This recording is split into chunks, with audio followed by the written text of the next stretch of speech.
जितिया एक ऐसा पर्व जो कि हमारे झारखंड, बिहार और यूपी में बहुत ही ज़्यादा खास मायने रखता है, जिसमें सभी माताएं बहनें अपने बच्चों की लंबी उम्र की कामना करते हुए एक कठिन व्रत रखती है, जिसमें ना कुछ खाया जाता है ना ही पिया जाता है। ये टोटल 3 डेज का होता है, जिसमें संजत, उपवास और पारण होता है। क्योंकि इस बार का जितिया का संजत उपवास सैटरडे और संडे को लगा हुआ था और ये बहुत ही ज़्यादा शुभ माना जाता है हमारे यहाँ पे, और इसको खरजितिया के भी नाम से जाना जाता है। तो इसी वजह से मैंने भी जितवंदन गोसाई का नाम लेके अपना पहला जितिया स्टार्ट कर दिया। तो आप सभी का स्वागत है मेरे एक नए ब्लॉग में। तो आज है संजत और इसमें सबसे पहले सुबह सुबह उठ के चूल्हों और सियारों 2 बहनें हैं, उनको तत्वन दिया जाता है ब्रश करने के लिए और उसके बाद खुद ब्रश किया जाता है।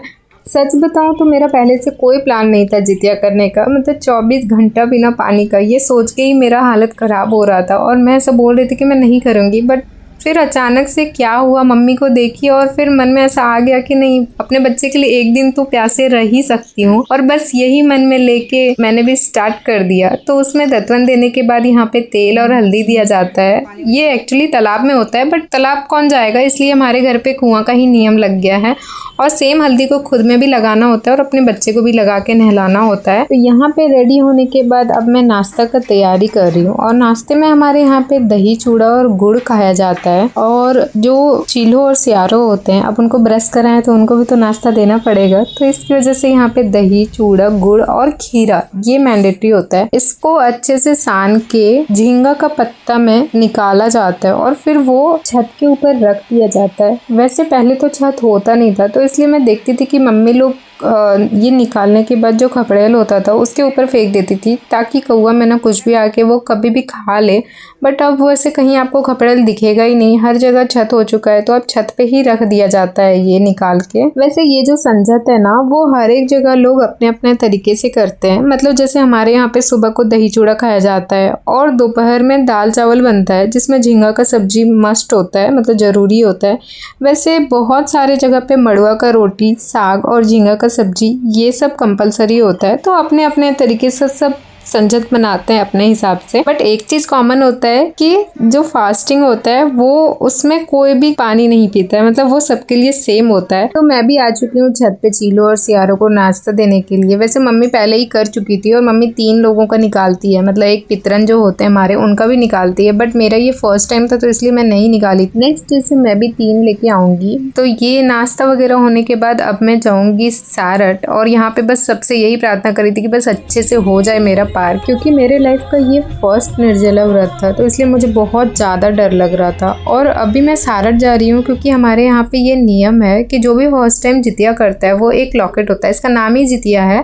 ये लाल धागा में पिरो के पहना जाता है और खुद के बच्चे को भी पहनाया जाता है। तो इसलिए जब मैं फर्स्ट टाइम कर रही हूँ, मेरे पास तो पहले से था नहीं, और आज सैटरडे भी है, हर एक ज्वेलरी दुकान बंद होता है, बट फिर भी मैं जाके घर से लेके आई हूँ ये, मतलब मुझे बहुत मेहनत लगा था इसको लाने के लिए। और इसी के साथ हमारा संजत खत्म हो जाता है और स्टार्ट होता है उपवास का दिन। उपवास क्योंकि अष्टमी में किया जाता है और यहाँ पे अष्टमी सुबह 6 बजे के बाद लगने वाला था, तो इसकी वजह से हम लोग सुबह सुबह उठ के यहाँ पे ओठगनिया कर रहे हैं। और इसका मतलब ये होता है कि आप सुबह सुबह उठ के सूर्योदय से पहले कुछ खा पी सकते हो, मतलब फल वगैरह खा सकते हो। तो इसलिए सेम प्रोसेस किए हम लोग, पहले दत्वन दिए चीलो सियारों को, उसके बाद खुद ब्रश किए, और फिर यहाँ पे पेट को ठंडा रखने के लिए दही और केला खाया जा रहा है, क्योंकि पूरा दिन भर और रात भर रहना है। अभी हम लोग सीधा नेक्स्ट डे सुबह 6:30 बजे के बाद ही कुछ खाएंगे पिएंगे। वैसे सच बताएं तो इतना सुबह सुबह तो कुछ खाया ही नहीं जा रहा था, बट क्योंकि पूरा दिन भर और रात भर बॉडी को एनर्जेटिक रखना है, इसकी वजह से मैंने बस केला खाया और दही मेरे से नहीं खाया गया। तो ये खाने के बाद हम फिर से सो गए और उठने का तो बिल्कुल भी टेंशन नहीं है, मतलब अपने मर्जी से कभी भी आप उठो, कोई उठाएगा नहीं। तो एक फायदा तो यहाँ पे हो जाता है। और क्योंकि आज उपवास है तो यहाँ पे हम लोग का डलिया चढ़ता है, मतलब प्रसाद चढ़ता है, तो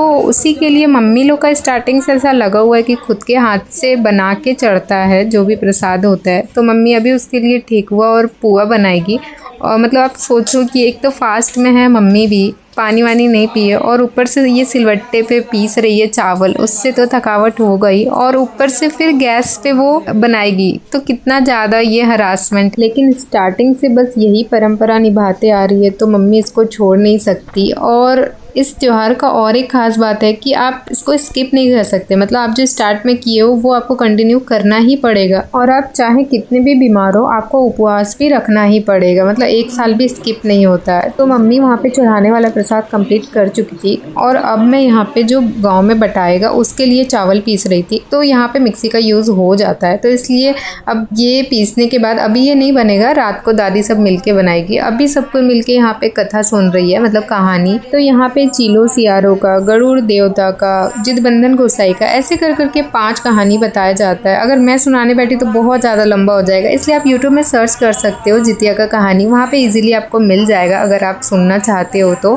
कथा कहानी होने के बाद अब मम्मी चली जाती है नहाने के लिए, क्योंकि शाम हो जाता है और ये डलिया शाम को ही भरने का नियम है। तो घर पे मम्मी स्टार्टिंग से ही पीतल और कांसा का बर्तन लगा दी थी डलिया भरने के लिए। वैसे तो वो जो बांस का होता है छोटा वाला डाली, उसमें भी भरा जाता है बहुत जगह, बट वो इजीली हर जगह नहीं अवेलेबल होता है, तो इसलिए मम्मी भी स्टार्टिंग से वही की थी और मेरे लिए भी वही स्टार्ट कर दी, क्योंकि इसका एक नियम है कि जो आप स्टार्टिंग में करोगे वही आपको एंड तक निभाना पड़ जाएगा। तो यहाँ पे मम्मी पान का पत्ता और अक्षत डाल दी थी और उसके बाद अब डाल रही है जितिया। और ये जो जितिया है ये अभी भगवान जी के पास चढ़ेगा और सुबह को जब हम लोग पारण करेंगे तो उसी टाइम में ये अपने बेटा को पहनाया जाएगा फर्स्ट में और उसके बाद खुद पहना जाएगा। तो ये तो डलिया पूरी तरह से सच के हो चुका है तैयार और ये जाएगा भगवान जी के पास। और तब मैं दिखाती हूँ आपको कि मेरा भाई लोग यहाँ पे ठेकुआ बना चुका है और पुआ को फुलाने के लिए स्पेशली दादी को बैठना पड़ गया। मतलब इतना ज़्यादा ये चावल का पुआ का प्रॉब्लम होता है कि ज़रा सा भी गुड़ ज़्यादा हो गया तो पुआ नहीं फूलेगा, मतलब बहुत ज़्यादा झंझट होता है। तो इसकी वजह से मम्मी तो उपवास में थी, इतना तो पुआ वो बना नहीं पाएगी।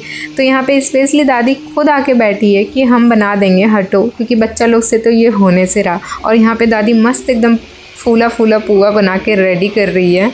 और एक बात तो यहाँ पे मानना पड़ेगा कि भक्ति में अलग ही शक्ति होती है। मतलब मुझे यहाँ पे 16 घंटा से ज़्यादा हो चुका था बिना पानी का, उसके बावजूद भी बिल्कुल भी पता नहीं चल रहा था कि मैं पानी नहीं पीऊँ। आराम से जैसे मजाक मस्ती हम लोग का चलता रहता है नॉर्मल डेज़ में, वैसा ही चल रहा था।